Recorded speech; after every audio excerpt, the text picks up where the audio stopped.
Lieutenant Commander Jack Morrison sat in the dim control room of Earth Defense Station Horizon, watching data streams flow across multiple screens in front of him.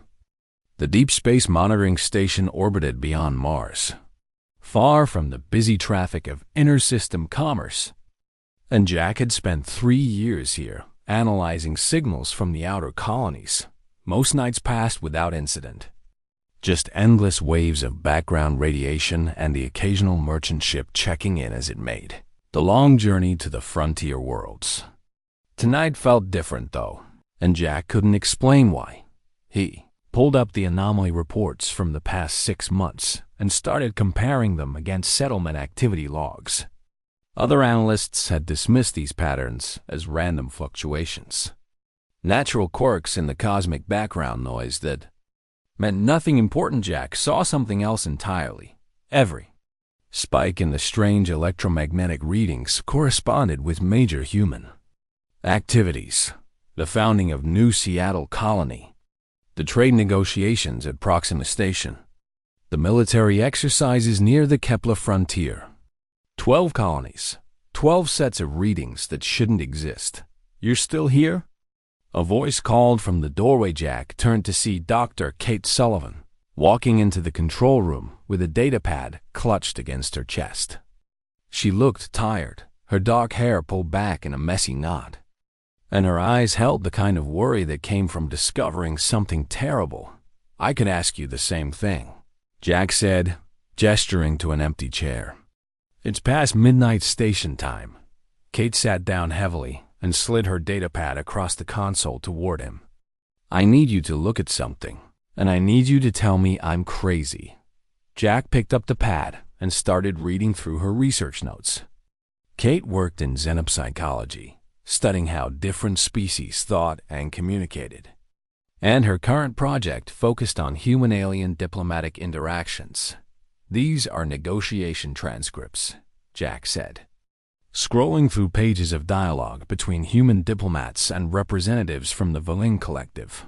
"Look at the pattern," Kate urged, leaning forward. "Every single negotiation over the past 2 years. Our people make major concessions right after expressing specific emotions. Frustration leads to compromise. Hope leads to revealing our bottom line. Fear leads to accepting unfavorable terms." Jack frowned as he continued reading. She was right. The pattern was undeniable once you looked for it. "Our diplomats are experienced professionals," Kate continued, her voice tight with tension. "They train for years to control their reactions, to maintain poker faces during high-stakes negotiations. Yet somehow the Valen always know exactly when to push and when to back off."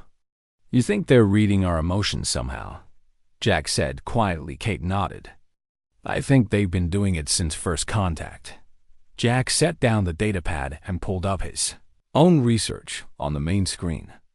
"Look at this: electromagnetic anomalies that appear whenever humans gather in significant numbers or engage in important activities. I've been tracking them for months."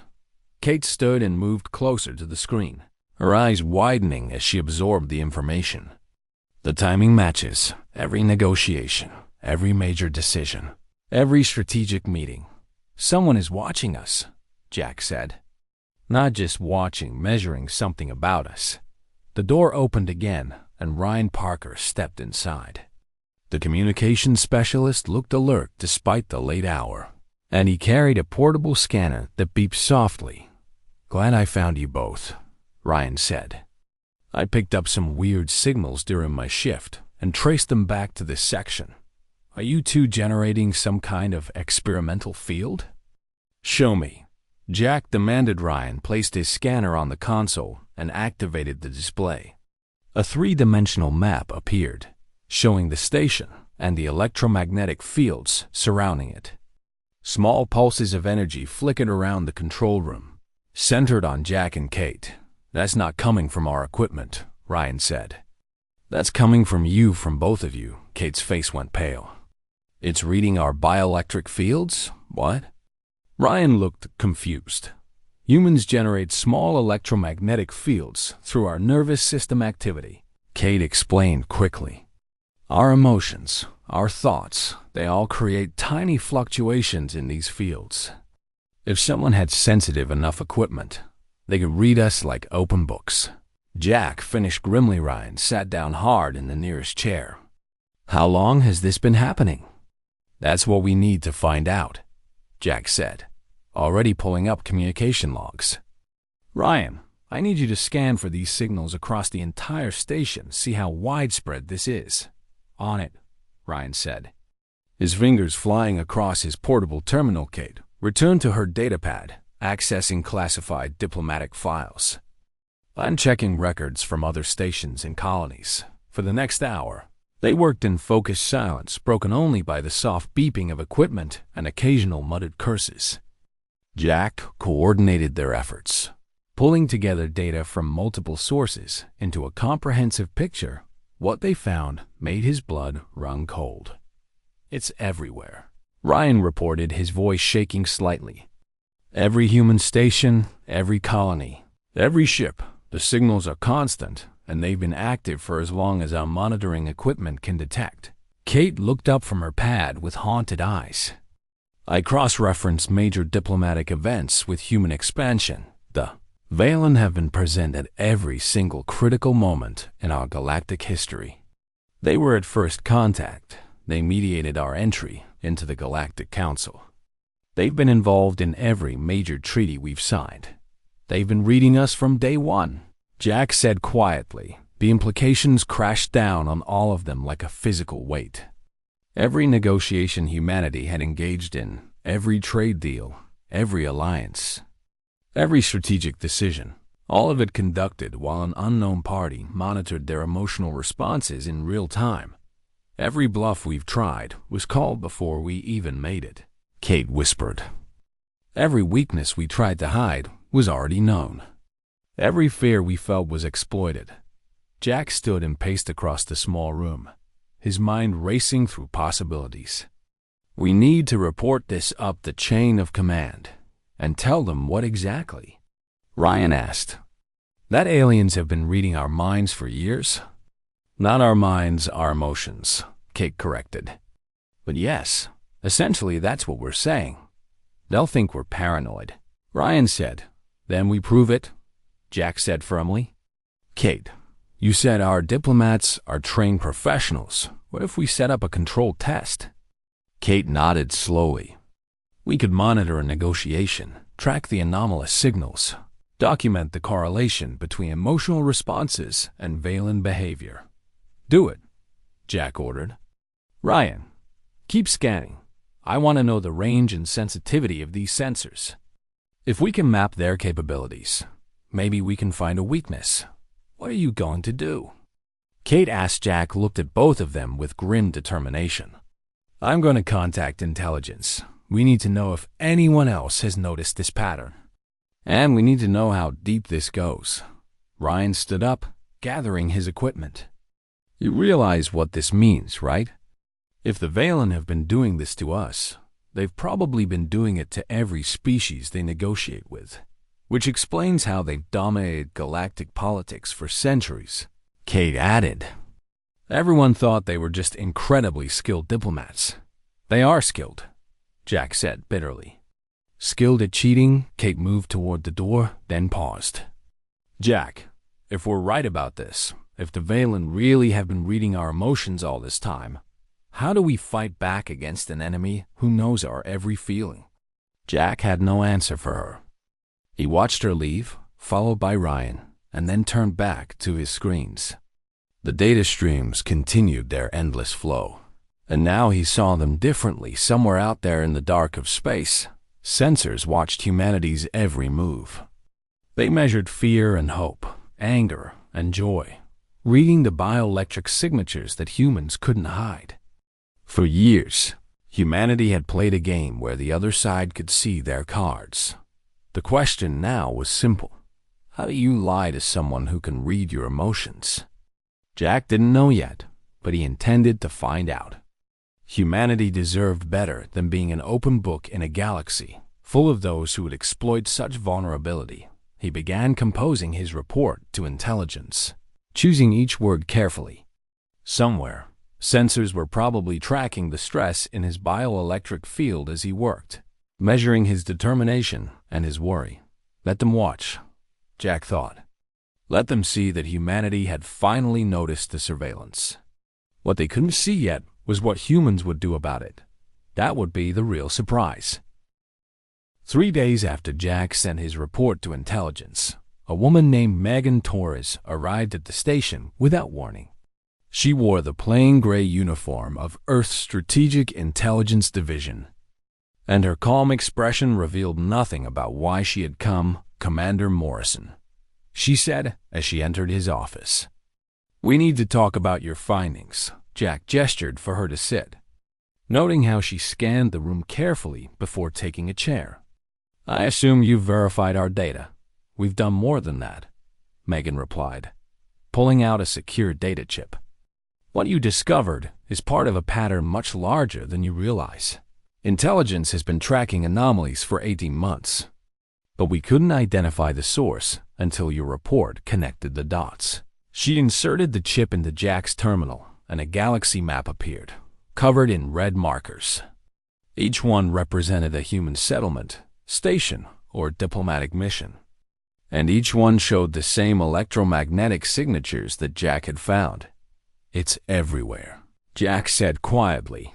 "Every single human presence in known space," Megan confirmed. "The Valen Collective has blanketed our entire sphere of influence with these sensors. We estimate thousands of detection points, maybe tens of thousands." Kate entered the office at that moment, followed by Ryan. Megan acknowledged them with a slight nod and continued her briefing. "Dr. Sullivan, your research into Valen diplomatic success gave us the context we needed," Megan said. "We went back through 70 years of records, every major negotiation, every treaty, every trade agreement, and the pattern is undeniable. They've never lost," Kate said. "In 7 decades of galactic politics, the Valen have never failed to achieve their objectives in any significant negotiation. Until recently. We thought they were simply better at diplomacy than everyone else," Megan explained. "Now we know why. They've been reading emotional responses in real time and adjusting their strategies accordingly." Ryan leaned forward, his technical mind already working through implications. "The sensor technology must be incredibly sophisticated to distinguish between different emotional states and filter out noise from environmental sources. We've been analyzing the signals," Megan said, bringing up technical specifications.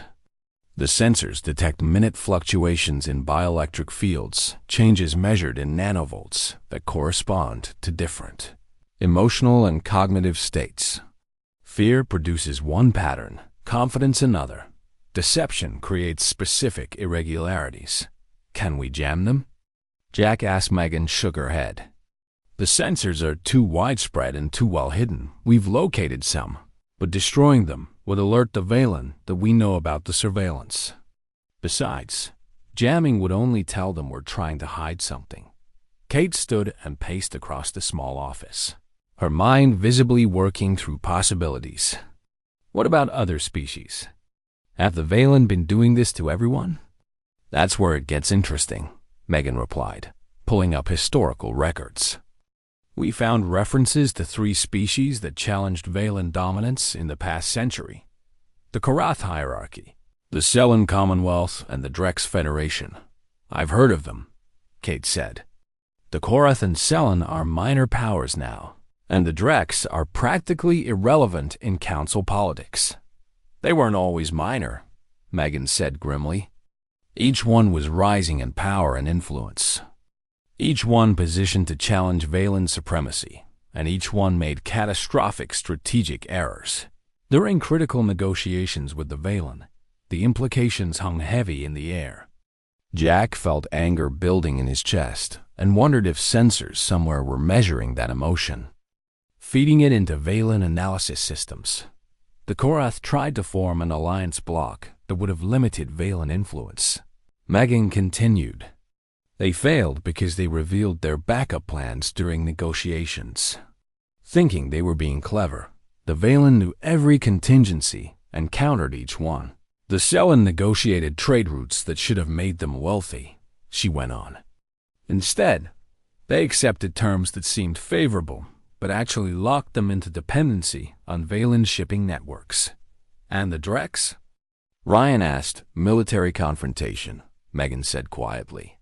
They positioned fleets based on what they thought was secret intelligence about Valen weaknesses, intelligence that turned out to be deliberately leaked. The Valen knew the Drex battle plans before the war even started. Kate returned to her seat, looking shaken. So anyone who challenges them ends up destroyed, politically or economically or militarily. And it's because the Valen can read their intentions through emotional surveillance. That's our working theory, Megan confirmed. Jack stood and walked to the viewport, staring out at the stars. We need to test this, confirm that the sensors work the way we think they do. Already arranged, Megan said. There's a routine trade negotiation scheduled for tomorrow at Titan Station. Minor resource allocation. Nothing critical. Our diplomat will be Commander Eric Mills, and he's been briefed on the situation. What's he going to do? Ryan asked. He's going to try various techniques for masking his emotions, Megan explained. Meanwhile, we'll monitor the electromagnetic signals and watch how the Valen representative responds. If our theory is correct, the Valen will counter every technique Eric tries. Kate looked worried. What if the Valen realize we're testing them? They won't, Megan assured her. The negotiation is genuinely unimportant. And Eric is skilled enough to make his attempts at emotional control seem natural from the Valen perspective. It will just look like standard human negotiating behavior. The next day, Jack and Kate watched the negotiation from a secure monitoring station while Ryan tracked the electromagnetic signals. Eric sat across from a Valen named Coordinator Ven, discussing mining rights to asteroids in the outer belt. Eric started confidently, proposing terms that favored Earth. As he spoke, Ryan's sensors showed his bioelectric field generating patterns, consistent with genuine confidence and strength. Ven countered with harsh terms. Clearly sensing no human weakness to exploit, Eric tried a different approach, appearing uncertain and willing to compromise. His bioelectric signature immediately shifted to patterns indicating doubt and flexibility. Ven pounced on the weakness, demanding concessions that would have been unthinkable moments before. He knows, Kate whispered. Every time Eric's emotions change, Ven responds perfectly. For the next hour, Eric attempted every technique in the diplomatic handbook. Controlled breathing to manage stress responses, mental imagery to maintain calm. Even calculated displays of false emotion meant to mislead. None of it worked. Ryan's monitors showed why. The bioelectric patterns didn't lie. When Eric felt fear, the sensors read fear, regardless of what his face showed or his words claimed. When he tried to project false confidence, the underlying anxiety still appeared in his field signature. The negotiation ended with Earth accepting terms that gave away more than Eric had intended. Ven left satisfied, probably reporting another successful manipulation of human emotions in the monitoring room. Silence hung heavy as they absorbed what they had witnessed. We can't beat them, Ryan said finally. Not if they can read our actual emotions, regardless of what we try to show. There has to be a way, Jack insisted. Humans have been lying to each other for thousands of years. We're good at deception.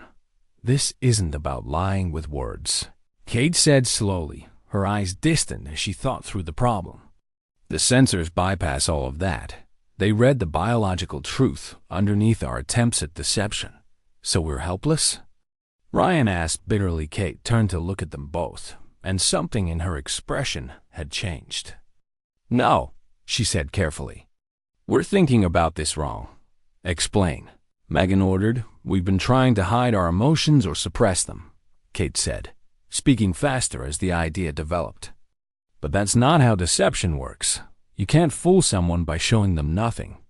You fool them by showing them something false that they believe is true. Jack frowned. But the sensors read our bioelectric fields directly. We can't fake those, can't we? Kate challenged. Bioelectric patterns are just neural and physiological activity. They're signals our bodies generate, and if we can generate them unconsciously through genuine emotion, why couldn't we learn to generate them consciously? Ryan's eyes widened. You want to teach people to create false emotional signatures. Not false, Kate corrected. Real bioelectric patterns that match specific emotions.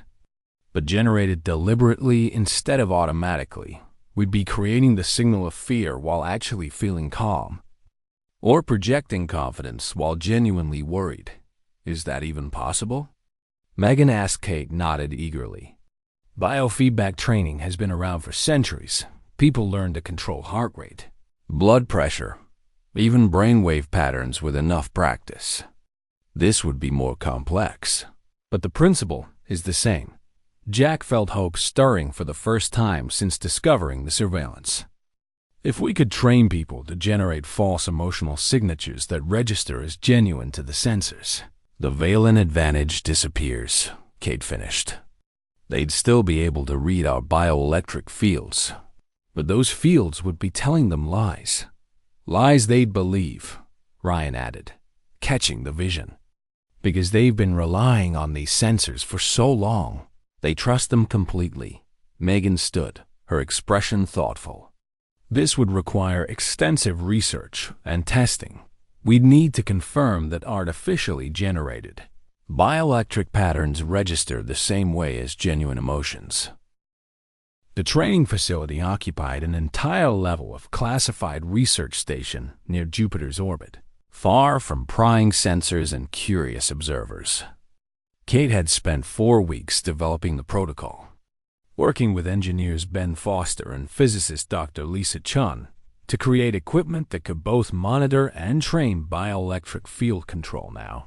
12 volunteers sat in specialized chairs, each one wired to monitoring systems that displayed their bioelectric patterns in real time.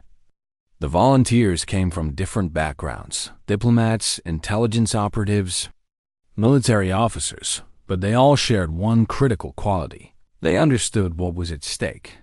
Your body generates electromagnetic fields through normal neural activity, Kate explained as she walked between the chairs. Every thought, every emotion, every physiological response creates specific patterns in these fields. What the Valen sensors detect are these patterns, and they've learned to interpret them with incredible accuracy. One of the volunteers, a diplomat named Claire Watson, raised her hand. So we're learning to fake these patterns? Not fake create, Kate corrected. Faking implies deception that can be detected.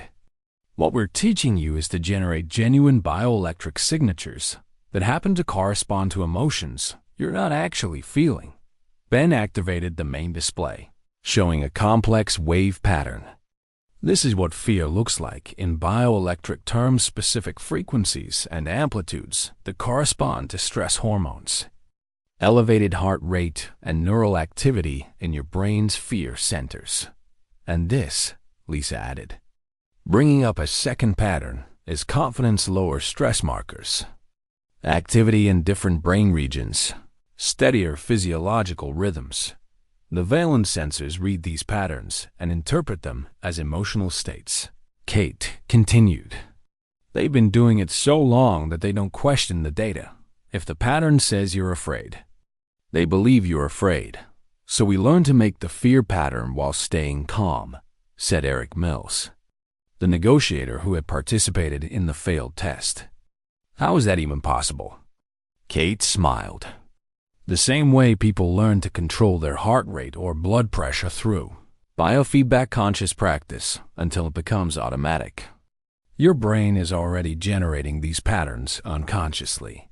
We're going to teach it to generate them on command. The first week was brutal.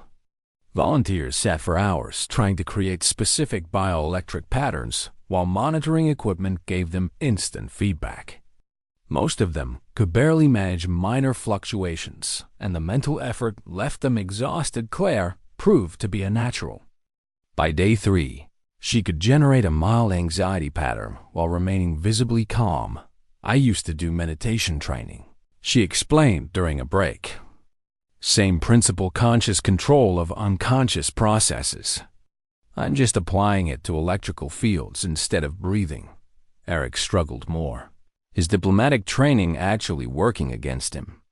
I'm so used to suppressing emotional displays that trying to generate them artificially feels completely backwards, he complained.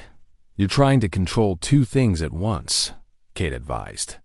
Stop suppressing your actual emotions and focus only on creating the bioelectric pattern. Let yourself feel however you feel, but make your field say something different. By week 2, progress accelerated. Claire could now generate fear patterns strong enough to fool monitoring equipment calibrated to Valen's sensor specifications. Eric managed to project contentment while Ben deliberately annoyed him with irritating sounds. More importantly, they were learning to sustain the false patterns.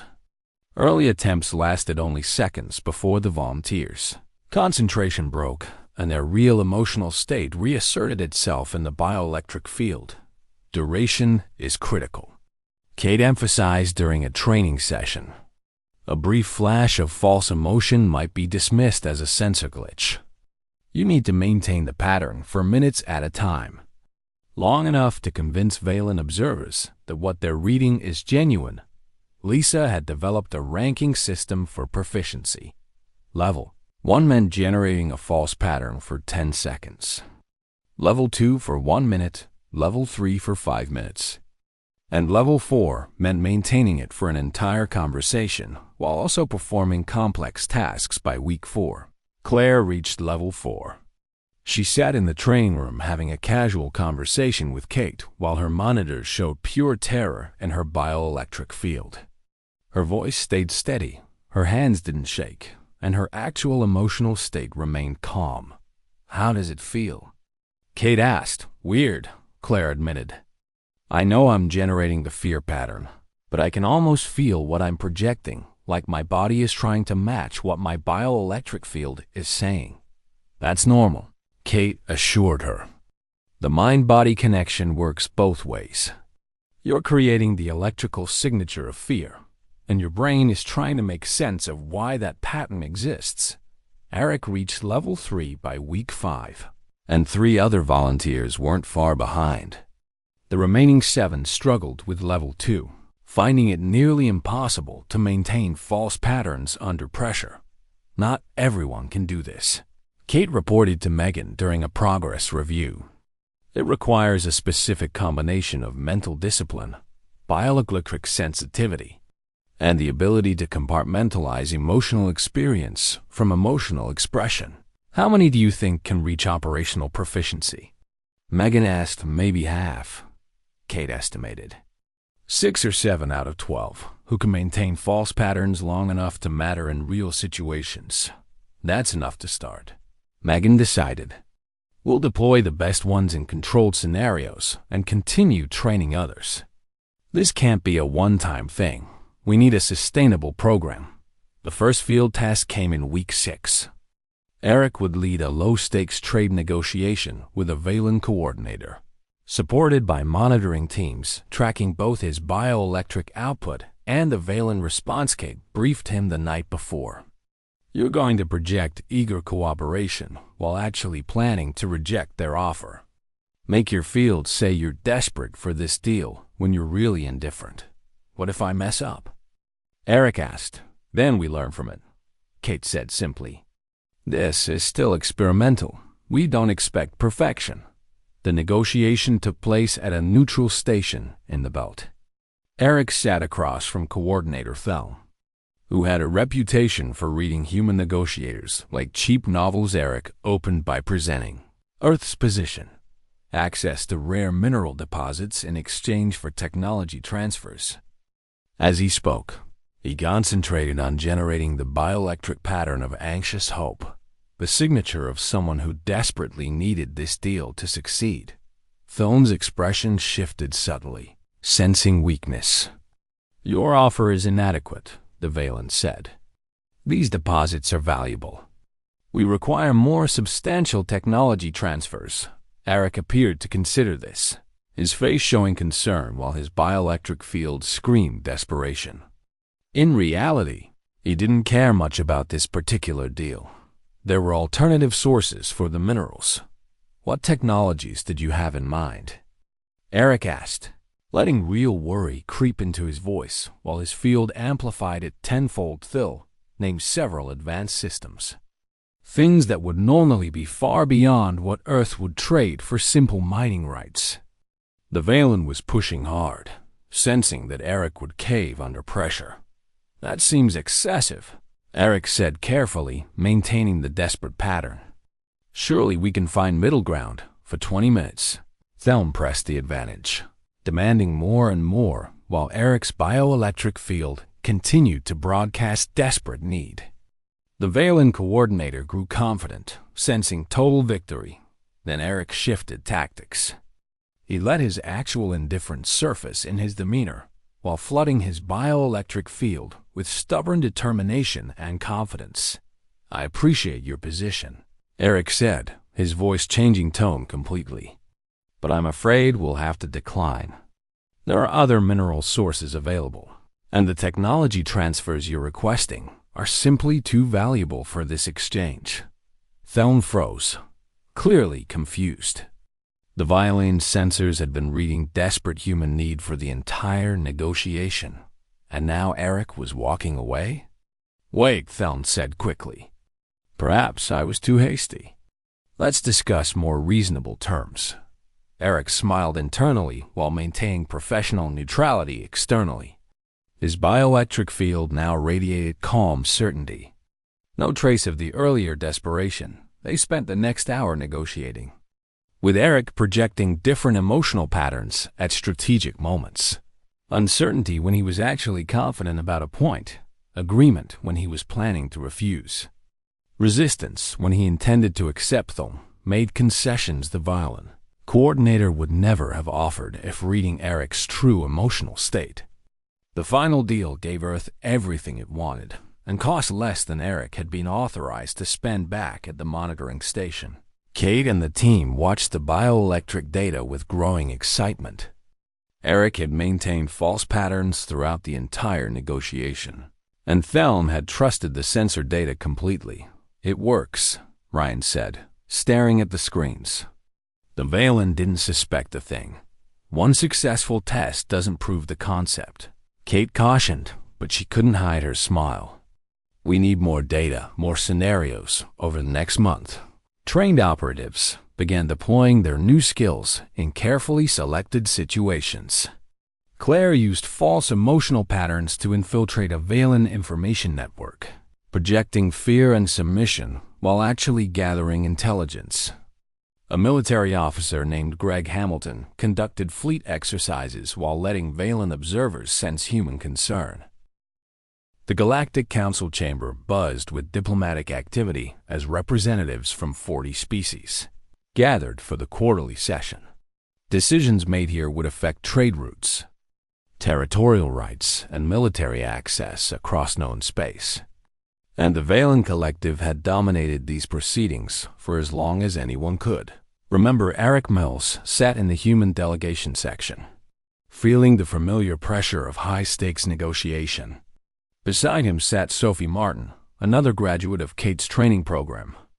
And together, they prepared to challenge Valen supremacy in ways the galaxy had never seen. The motion before the Council concerns mining rights to the Kepler Belt systems, announced the session moderator. The Valen Collective has proposed exclusive access for their extraction corporations in exchange for infrastructure development. Sophie leaned forward, her voice carrying across the chamber. Earth objects to this proposal. The Kepler systems contain resources essential to multiple species, and exclusive access would create dangerous monopolies. Coordinator Vess, leading the Valen delegation, smiled with practiced diplomacy. Humanity's concerns are noted, but surely you recognize the efficiency of consolidated resource management. As Vess spoke, his team sensors would be reading Sophie's bioelectric field, expecting to see uncertainty or weakness in Earth's position. Instead, Sophie flooded her field with confident determination while actually feeling mild concern about a completely different matter supply issues at a distant colony, efficiency that benefits primarily the Valen. Sophie countered smoothly. We propose shared access with oversight from the Council itself. The debate continued for an hour, with Sophie and Eric taking turns presenting Earth's position.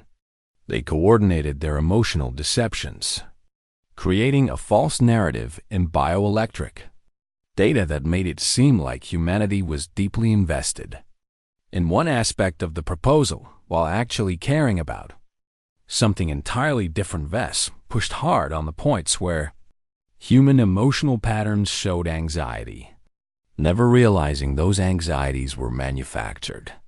Meanwhile, Sophie and Eric secured concessions on the issues they actually cared about, appearing reluctant even as they achieved their objectives when the vote came. Earth won shared access to the Kepler Belt systems with favorable oversight terms. Vess looked genuinely confused, clearly unable to reconcile the emotional data his sensors had provided with the actual outcome. A private chamber after the session, Jack met with Sophie and Eric to review the results. The Valen expected to dominate that negotiation, he said. They've never lost a council vote on resource allocation. Until today, Sophie replied, allowing herself a satisfied smile. Vess kept reading desperation about infrastructure development, so he focused all his energy there while we quietly secured everything else we wanted. How did it feel? Jack asked. Lying to an entire chamber with your emotions? Eric considered the question. Powerful, honestly knowing that their sensors were feeding them false data while we walked away with a diplomatic victory.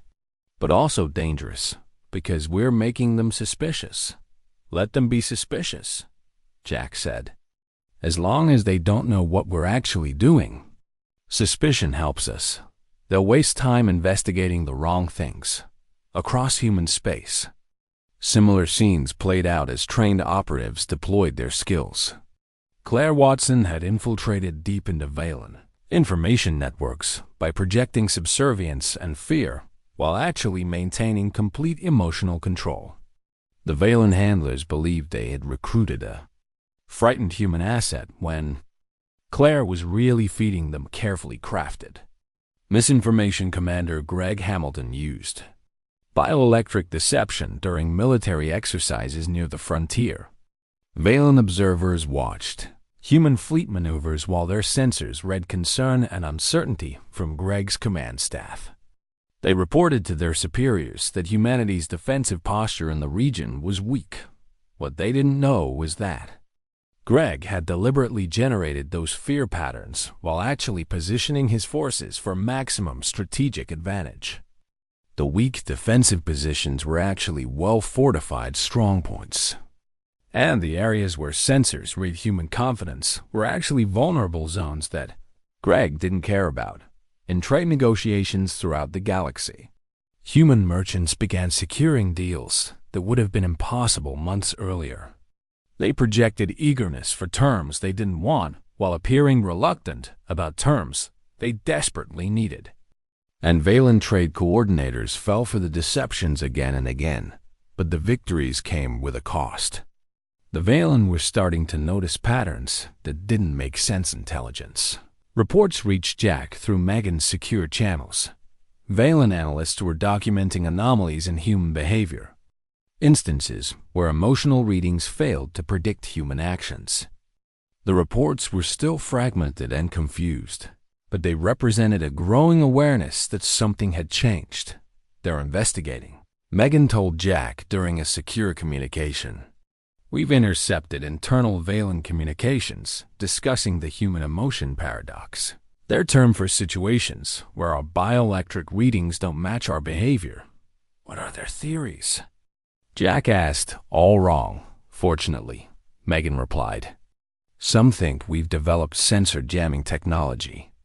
Others believe there's a genetic mutation affecting human bioelectric fields. One analyst even proposed that humans have multiple emotional states simultaneously, and the sensors only read one layer. No one suspects we're generating false signals deliberately? Not yet, Megan said.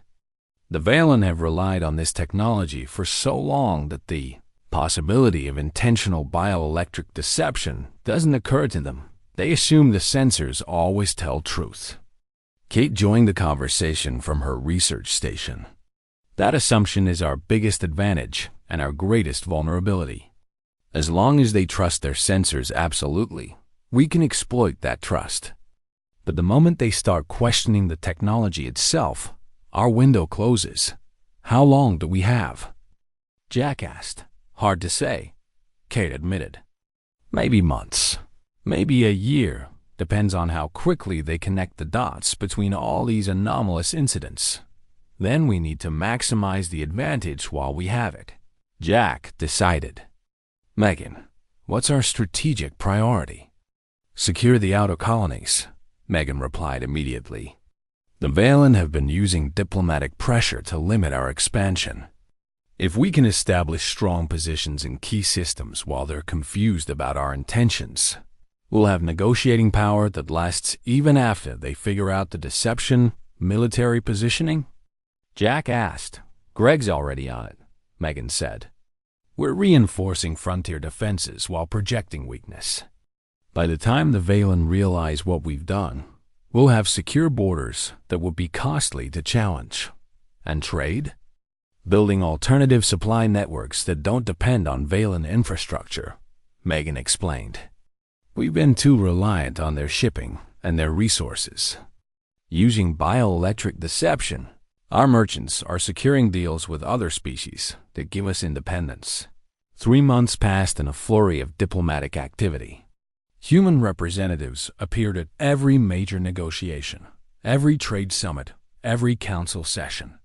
They projected carefully crafted emotional patterns while pursuing actual objectives that often contradicted what their bioelectric fields suggested. The Valen grew increasingly frustrated. Their analysts produced report after report documenting human unpredictability. But none could explain why their sensors, which had never failed them, before suddenly couldn't predict human behavior. Coordinator Kess, head of Valen Intelligence, called an emergency meeting with his senior analysts. Explain to me how the humans won resource rights to 7 systems in the past quarter when our emotional analysis predicted they would accept minor concessions in 3 of them at most. The data was clear, one analyst insisted. Human negotiators displayed anxiety, desperation, and willingness to compromise. Our sensors detected these patterns with normal accuracy. Then why didn't they compromise? Kess demanded. Perhaps, another analyst suggested hesitantly. The humans are experiencing some kind of collective psychological shifts from rapid expansion could be altering their emotional responses. Kess didn't believe it, but he had no better explanation. Double-check all sensor arrays. I want every monitoring station verified for accuracy. The technical teams found nothing wrong. The sensors worked perfectly, detecting bioelectric fields exactly as designed. What they couldn't see was that the fields themselves will lease on Earth. Jack met with senior leadership to discuss next steps. We've achieved more in 4 months than in the previous 4 years, he reported. 12 new colony systems secured. Trade agreements that give us economic independence and military positioning that makes us effectively unchallengeable in our home sector. At what cost? Asked Admiral Price, head of Earth Defense Forces. Valen suspicion, Jack admitted. They know something is wrong, but they can't figure out what. We've bought ourselves time and advantage, but we haven't won the larger game. What happens when they discover the truth? Price asked. Kate fielded that question. Best case, they develop countermeasures and we return to a more level playing field. Worst case, they view our deception as an act of bad faith and relations deteriorate significantly. Worth it? Price pressed. Absolutely, Jack said firmly. For 70 years, Humanity has been negotiating with a stacked deck. Every important decision 8 months after the program began, the Galactic Council convened for its most significant session in decades. The agenda included territorial boundaries, trade route management, and military access rights to contested border regions, decisions that would shape galactic politics for years to come. Sophie Martin led the human delegation with Eric Mills and 3 other trained operatives supporting her. They had spent weeks preparing strategy, coordinating which emotional patterns to project and when, building a complex web of bioelectric deception that would guide the Valen into making critical mistakes. The Valen delegation, led by High Coordinator Thelm, entered the chamber with visible confidence. They had dominated council politics for generations, and despite recent setbacks with humanity, they still commanded more votes and influence than any other single species. What they didn't know was that humanity had spent the past months quietly sharing bioelectric training with 6 other species, carefully selected allies who had suffered most under Valen manipulation. The Drex, Selen, Karth, and 3 smaller powers now had operatives capable of emotional deception. The session opened with territorial discussions. The Valen proposed boundaries that would give them control over key transit points between galactic arms, routes that would allow them to monitor and tax most interstellar commerce. Sophie stood to present Earth's counter-proposal. As she spoke, her bioelectric field radiated, measured concern about the military access provisions, while she actually viewed those as acceptable compromises. What she really wanted was favorable trade route allocation. But her field projected reluctant acceptance of the Valen's terms in that Erethon smiled slightly, sensing what he thought was human weakness on trade routes. He pushed harder on that point, offering minor concessions on military access in exchange for human support on commercial control. "We'll need to consult with our allies," Sophie said carefully, her field showing anxiety about the trade implications, while she actually felt satisfied. Thelm was taking the bait perfectly. During the recess, Sophie met with representatives from the Drex and Selen. Their operatives had been generating similar deception patterns, making the Valen believe all 3 species were primarily concerned about military access when they actually cared most about trade, routes, and resource rights. The Valen think we're divided on priorities, the Drex delegate reported. Their sensors show each delegation worried about different issues. Exactly what we wanted, Sophie confirmed. When we reconvene, we present a united front on the issues they think we don't care about. The afternoon session brought the first real shock for the Valen delegation. Sophie, the Drex representative, and the Selen coordinator presented a joint proposal that allocated trade routes completely differently from what Thelm had negotiated during the morning session. Thelm's confusion was evident. His sensors had read distinct priorities from each delegation. Yet now, they were unified on demands that contradicted those emotional readings. "This seems rather different from the positions your delegations held earlier," Thelm observed carefully. "We discussed matters during recess and found common ground," Sophie replied smoothly, her bioelectric field projecting calm certainty while she watched Thelm's reaction with amusement. She kept hitting the vote split in unexpected ways. Species that had always followed Valen leadership suddenly voted against their proposals. The carefully built coalition that Thelm had assembled based on emotional intelligence fell apart as multiple delegations revealed that their apparent concerns were not their actual priorities by the end of the day. Humanity had secured 2 of its 3 main objectives. The Drex won favorable territorial boundaries. The Selen gained trade advantages they hadn't achieved in decades. And the Valen found themselves accepting terms they would never have considered acceptable that morning. In the Valen delegation chamber that evening, Thelm met with his intelligence team in barely controlled fury. Explain to me how our emotional analysis was wrong about 6 different species simultaneously. The readings were accurate. His chief analyst insisted. The bioelectric patterns matched established baselines for anxiety, concern, reluctance. Then how did they coordinate so perfectly on positions our sensors said they didn't care about? Theln demanded. The analyst had no answer. The truth was beyond his ability to imagine, that multiple species had learned to generate false emotional patterns. That the technology the Valen had relied on for centuries had become worse than useless because it now fed them lies they believed were truth. Coordinator Kess joined the meeting, his expression grim. "I've been investigating the human anomalies for months," he said. "I think I finally understand what they've done." "Explain," Theln ordered. "They've learned to control their bioelectric fields," Kess said flatly. "Not suppress them or hide them, actively generate false patterns that our sensors read as genuine emotions." Silence filled the chamber as the implications sank in. If humans could do this, and if they had taught other species the technique, then the Valian's primary strategic advantage had not just diminished, but had become a liability. "That's impossible," the chief analyst protested.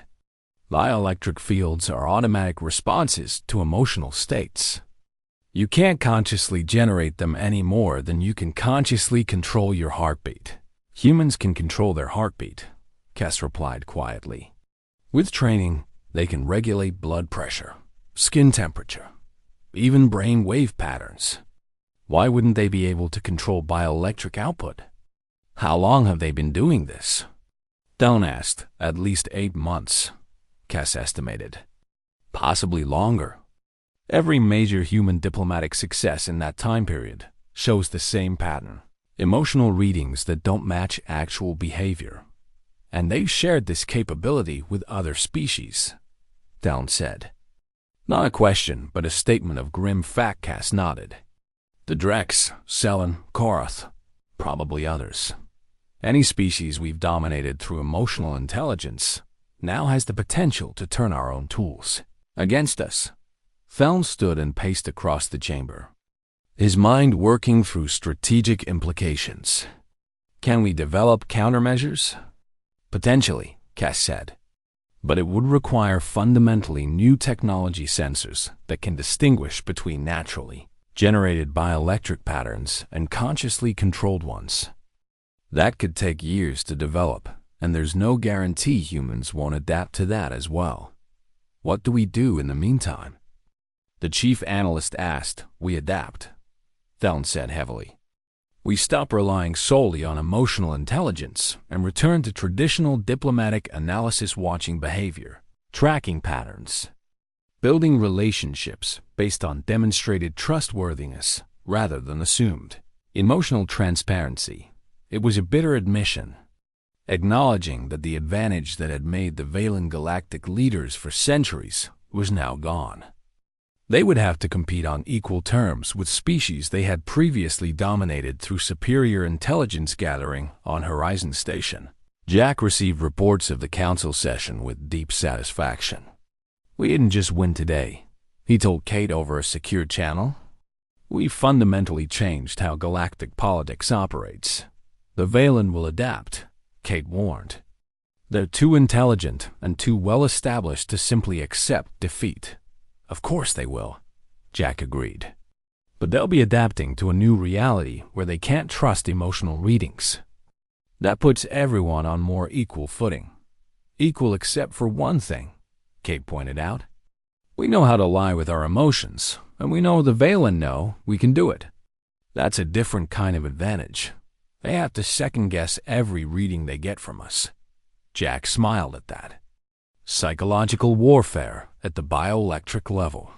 I like it." Over the following months, the galactic power structure continued shifting. The Valen remained influential, but no longer dominant. Species that had learned bioelectric deception found new confidence in negotiations. And even species that couldn't master the technique benefited from the Violines. Increased uncertainty. Sophie expanded the training program.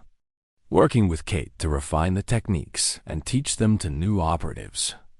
They developed advanced methods, combining true and false emotional patterns to create complex layered deceptions, sustaining false readings for hours during extended negotiations, even generating subtle emotional tells that seemed like unconscious leaks but were actually calculated. Misdirection Eric became one of the program's primary instructors, teaching new students the mental discipline required to separate felt emotion from projected bioelectric signature. The hardest part isn't creating the false pattern, he explained during a training session. It's remembering which emotion you're actually feeling versus which one you're broadcasting. Claire continued her intelligence work, now considered one of humanity's most valuable assets. She could infiltrate almost any situation by projecting whatever emotional state her targets expected to see, gathering information while appearing to be exactly what observers wanted her to be. New generation of human diplomats.